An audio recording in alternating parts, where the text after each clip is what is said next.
অক্ষয় English guide চ্যানেলে আপনাদের স্বাগত। আজকের এই পর্বে আমরা পড়ব ফ্রেজ এবং ক্লজ। এই ফ্রেজ এবং ক্লজ বলতে আমরা কি বুঝি? দুটোই কিন্তু বাক্যের অংশ, অর্থাৎ বাক্যাংশ। আমরা প্রথমেই ফ্রেজ সম্বন্ধে জেনে নেব।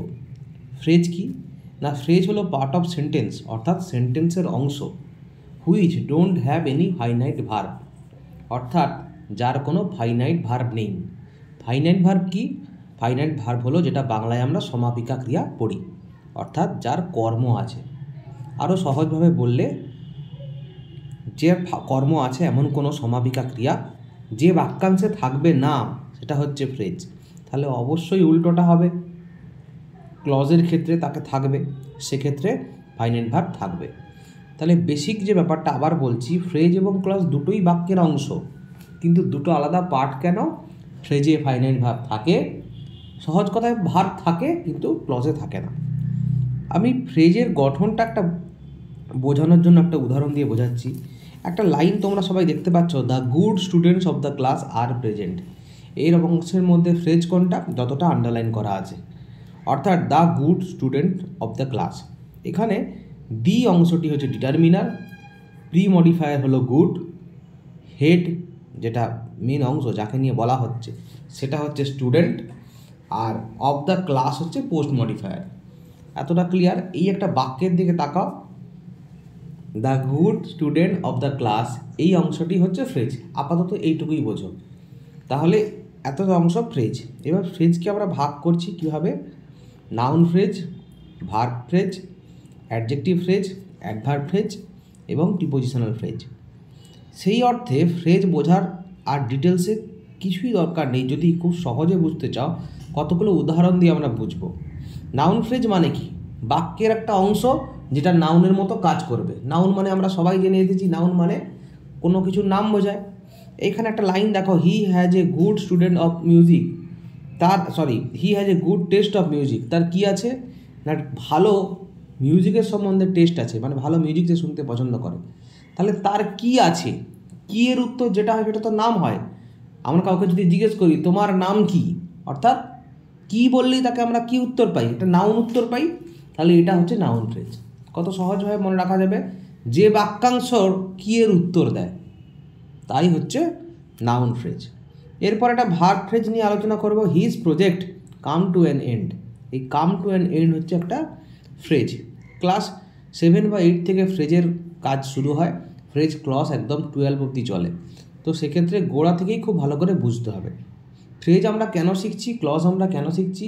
এই ফ্রেজ ক্লজ আইডেন্টিফাই করতে দেয় পরীক্ষায়, অর্থাৎ কি ফ্রেজ বলো, কি ক্লজ বলো, বা পরবর্তী ক্ষেত্রে উঁচু ক্লাসে এই ফ্রেজ ক্লজ দিয়ে জয়েনিং করতে দেয়, অর্থাৎ দুটো ফ্রেজ দুটো ক্লজের মধ্যে জয়েনিং, দুটো সেন্টেন্সের জয়েনিং, যেটা ফ্রেজ ক্লজকে ইউজ করে, সেটা আমি পরে আসছি। এরপরে এলাম অ্যাডজেক্টিভ ফ্রেজ। অ্যাডজেক্টিভ ফ্রেজ কি? অ্যাডজেক্টিভের মতো কাজ করবে, তাই adjective phrase. He is in a helpless situation, সে একটা অসহায় অবস্থার মধ্যে আছে। তাহলে কেমন অবস্থা? অসহায় অবস্থা। কেমনের উত্তরে আমরা যদি বলি সে কেমন, লম্বা, বেটে, দেখতে ভালো, সুন্দর, যাই হোক আমরা এগুলো তো অ্যাডজেক্টিভ হিসেবে বলি। তো সেক্ষেত্রে হেল্পলেস সিচুয়েশানটা তার কন্ডিশান, তার অবস্থা, সেই জন্য এটা অ্যাডজেক্টিভ ফ্রেজ। এবার অ্যাডভার্ব ফ্রেজে আসি। অ্যাডভার্ব ফ্রেজ তাহলে কী হবে? অ্যাডভার্বের মতো কাজ করবে, নামের মধ্যে উত্তর লুকিয়ে আছে। হি কেম ইন দ্য মর্নিং। আমরা অ্যাডভার্বের ভাগ যখন পড়বো সেখানে দেখেছি adverb of time, adverb of place, adverb of manner, এরকম পেয়েছিলাম না? সেক্ষেত্রে অ্যাডভার্ব অফ টাইম বোঝাচ্ছে সময়টা, কখন এসেছে না, ইন দ্য মর্নিং। শুধু মর্নিং হলে তো নাউন হতো, কারণ একটা জায়গার নাম, সময়ের নাম, সকালবেলা। কিন্তু ইন দ্য মর্নিং এই পুরো পার্টটা একটা সময়কে পুরোটা বোঝাচ্ছে, ইন দ্য মর্নিং। এই ফ্রেজটাকে আমরা বলবো অ্যাডভার্ব ফ্রেজ। কেন? এটা ভার্বের সম্বন্ধে বলছে। কেম ভার্ব, কেমের সম্বন্ধে বলছে ইন দ্য মর্নিং। তাহলে ইন দ্য মর্নিং হচ্ছে কেমের সম্বন্ধে বলছে। কেম মানে কি? ভার্ব, ভার্বের সম্বন্ধে যে বলে সে অ্যাডভার্ব, আমরা আগেই পড়ে এসেছি, সেই জন্য এটা অ্যাডভার্ব ফ্রেজ। এরপরে আসছি প্রিপোজিশনাল ফ্রেজ। দেখো, he is going with his brother. With his ব্রাদারটাকে এপাশের অংশটার সঙ্গে ওই দিকের অংশটা, ডান দিকের অংশটাকে উইথ দিয়ে যোগ হলো, উইথ একটা প্রিপোজিশন, সেক্ষেত্রে এটাকে আমরা প্রিপোজিশন ফ্রেজ বলবো। এরপরে খুব ভাইটাল জিনিস ক্লজ। ক্লজ নিয়ে বেশি কিছু বলার নেই, ফ্রেজের যা যা জিনিস শিখে এসেছো ক্লজেও প্রায় একই, শুধু এতে ফাইনাইট ভার্ব থাকবে। এই যে ক্লজ আমি প্রথমেই বলেছিলাম part of sentence which have a finite verb, এতে ভার্ব থাকবে। গ্রামার বইয়ে তোমরা ফ্রেজ এবং ক্লজ সম্বন্ধে প্রায় 7-8 পেজের অনেক বড় একটা নোট পাবে, যেটা আমি সবথেকে সহজতমভাবে, সবচেয়ে সহজভাবে একটা পৃষ্ঠার মধ্যে একটা নোট বানিয়ে বোঝানোর চেষ্টা করছি, যাতে তোমাদের সুবিধে হয়। আশা করি এই পুরো ক্লাসটা করার পর ফ্রেজ এবং ক্লজ ক্লিয়ার হয়ে যাবে। ক্লজটা খুব মন দিয়ে শোনো। ক্লজ কি না, বাক্যাংশ যাতে ফাইনাইট ভার্ব থাকবে। এতক্ষণ কি বলেছিলাম, ফাইনাইট ভার্ব থাকবে না। তাহলে প্রিন্সিপাল ক্লজ আর সাবঅর্ডিনেট ক্লজ প্রথমেই এইভাবে ভাগ করলাম, মানে প্রধান বাক্যাংশ আর তার সাহায্যকারী বাক্যাংশ। একটা উদাহরণ যদি আমরা এভাবে নিই, আই নো দ্য বয়, আমরা একটা ছেলেকে চিনি, আমি একটা ছেলেকে চিনি। কে না, who gave you the book, যে তোমাকে বইটা দিয়েছে। আই নো দ্য বয়, আমি তো ওই ছেলেটাকে চিনি। কোন ছেলেটা? যে তোমার বইটা নিয়েছে। তার মানে ছেলেটা সম্বন্ধে বলা হচ্ছে, তার মানে অ্যাডজেক্টিভ, তার মানে এটা একটা অ্যাডজেক্টিভ ক্লজের উদাহরণ। তো সেই অর্থে ক্লজকেও আমরা 3 ভাগে ভাগ করছি, প্রিন্সিপাল ক্লজ, সাবঅর্ডিনেট ক্লজ, আর সাবঅর্ডিনেট ক্লজকে 3 ভাগে ভাগ করছি, রিলেটিভ ক্লজ, অ্যাডভার্ব ক্লজ এবং নাউন ক্লজ। অর্থাৎ প্রিন্সিপাল ক্লজ হচ্ছে বাক্যের যে অংশটা মূল অংশ, তার কোনো ভাগ নেই। সাবঅর্ডিনেট মানে তার সাহায্যকারী যে অংশ, সেটাকে আমরা 3 ভাগে ভাগ করছি, রিলেটিভ বা অ্যাডজেক্টিভ, অ্যাডভার্বিয়াল আর নাউন। 3টে উদাহরণ চট করে দেখে নিই, তাহলে একদম সহজ হয়ে যাবে। I have a pen which is costly. Costly মানে দামি। কেমন পেন না, দামি পেন। সহজে পেনটার সম্বন্ধে বলার জন্য আমরা এতগুলো অংশ ইউজ করলাম, হুইচ, ইজ, কস্টলি, 3টে শব্দ ইউজ করলাম।